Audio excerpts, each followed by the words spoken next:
Salam, ben Milana. Bugün sizinle UNEC'in korpuslarının videosunu paylaşacağım. İlk önce Gençlik korpusundan başlayaq, çünkü burada oxuyuram. Deməli, bura bizim girişimizdir. Gəlin gedək içəriyə.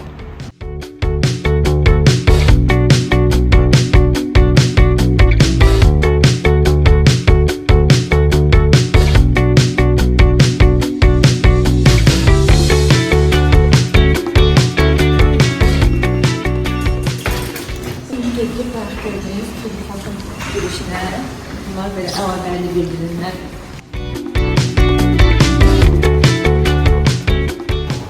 Deməli, bu tərəfdə bufetimiz var, bu tərəfdə də lift var, TÜDİFAK'ın lifti və şkaflar var imtahan vaxtı əşyalarımızı qoymaq üçün. Və burada da UNEC'in dil mərkəzi var, hansı ki bir çox dillər burada tədris olunur. İndi isə gəlin gedib Gençlik korpusunun bufetinə baxaq. Bugünkü videomuzun da konusu çok sevdiğimiz Elnar'dır. Burada reklamlar var, müxtəlif. Bəzən yemək olur, bəzən belə elektronik əşya reklamları olur. Daha çox abur-cubur tipli. Burada isə kuxna var.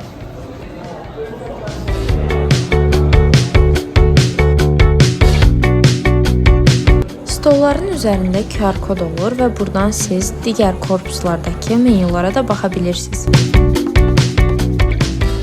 İndi bufetlə qalxdıq, gedirik kitabxanaya. Lift işləmir, ev yox, pləkanla qalxaq. Nəhayət 7 mərtəbənin sonunda gəldik şəhər kitabxanaya. UNEC-dəki kitabların hər birinin öz kodu olur. Siz axtardığınız kitabın adını UNEC elektron kitabxanasına yazaraq hansı korpusda, hansı kitabxanada və hətta hansı rəfdə olduğunu belə öyrənə bilirsiniz. Gənclik korpusundakı fakültə və ixtisaslardan danışım biraz. Burada 3 fakültə var: İqtisadiyyat və İdarəetmə, Türk Dünyası İqtisad və Rus İqtisad. Burada fakültələrin ixtisaslarını görə bilərsiniz. Ekrana yerləşdirəcəm, dayandırıb baxa bilərsiniz. Videoda çəkdiyim hissələrin çoxu TÜDİFAK hissəsindəndir, çünki daha yeni tikilib, ona görə də bufet, kitabxana və imtahan otaqları burada olur. Ona görə də vaxtımızı daha çox burada keçiririk. Biraz da audio tərəfdən videolar qoyacağım. Bayaq dediyim kimi audio korpusuna keçirik. Gəlin gedək.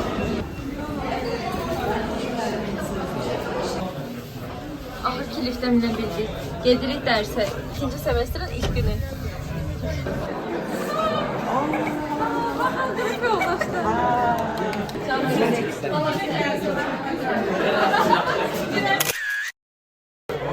Açıyorum. Aç. Açıyorum. Aç. Hayat şaşırtır hep zaten.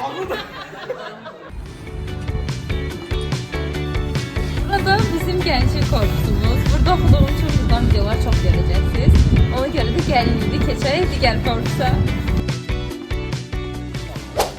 Işınlandıq UNEC-in İçəri şəhər korpusuna. Bura əsas tədris binasıdır. İlk öncə dərslər burada keçirilib, daha sonra fakültələr digər korpuslara köçürülüb. Burada fakültə olaraq maliyyə mühasibat, UNEC Biznes məktəbi, yəni magistr olan, beynəlxalq iqtisadiyyat məktəbi, bunlar da ingilis sektoru olan ixtisaslardır. Bir də sabah qrupları var. Gəlin indi keçək bina ilə tanış olaq.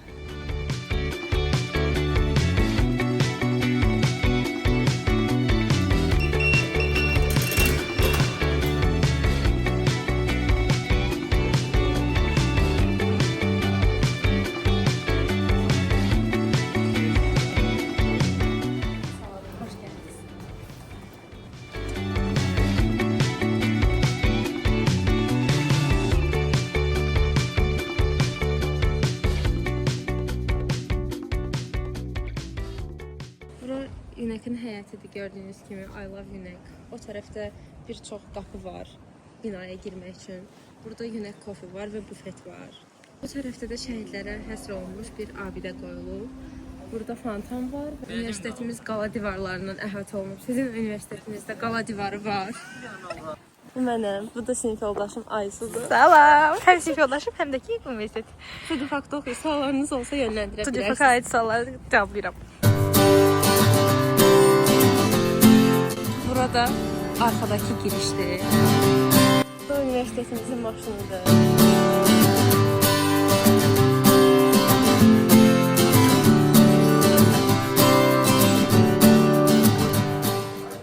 Burada UNEK-in 7/24 kitabxanasıdır. Bayram günləri istisna olmaqla qalan hər gün fəaliyyət göstərir. Eyni zamanda tələbələr üçün də bir çox şərait yaradılmışdır. Bunlardan biri də Azərbaycanın və hətta xaricdəki universitetlərin elektron kitabxanalarına giriş təmin edilmişdir. Burada UNEK-in muzeyidir, amma biz getdiyimiz vaxt muzeyin iş saatı olmadığı üçün ətraflı çəkə bilmədim.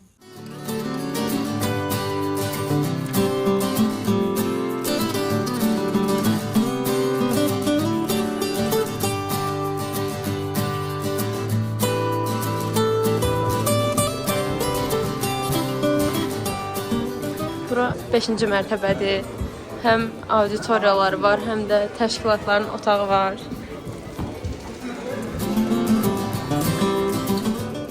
UNEK biznes məktəbidir, yəni magistrlar üçündür. Bütün mərtəbələrdə koridorlar demək olar eynidir. Ona görə də hər bir mərtəbəni ayrı-ayrı paylaşmıram.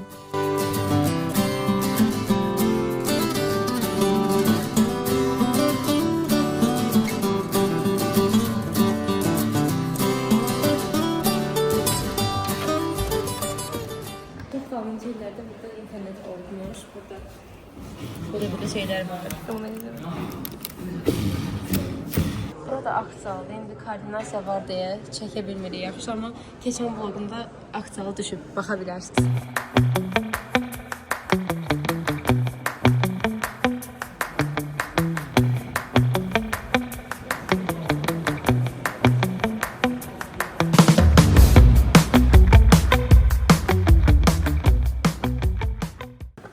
Burada sabah mərkəzinin auditoriyalarından biridir.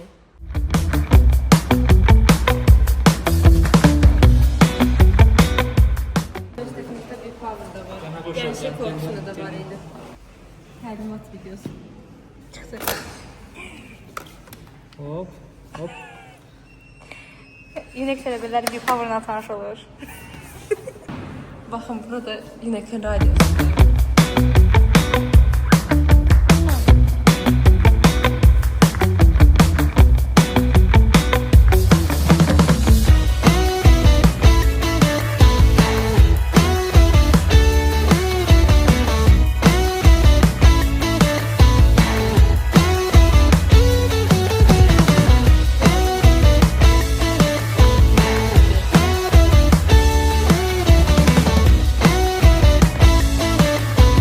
Gördüyünüz kimi burada UNEK Coffee'dir və İçəri şəhər korpusunun daxilində yerləşir.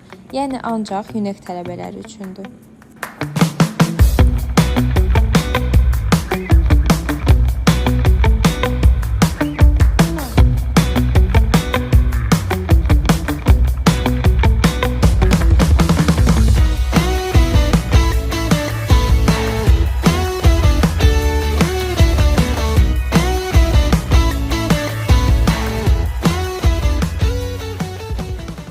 Videoda da Gənclik və İçəri şəhər korpuslarını göstərdim. Gələn videoda Semaşqa və Nizami korpuslarını çəkəcəm.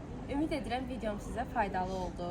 Əlavə suallarınız olarsa kommentlərdə bildirməyi, məni sosial mediadan izləməyi və like atmağı unutmayın. Gələn videolarda görüşənədək.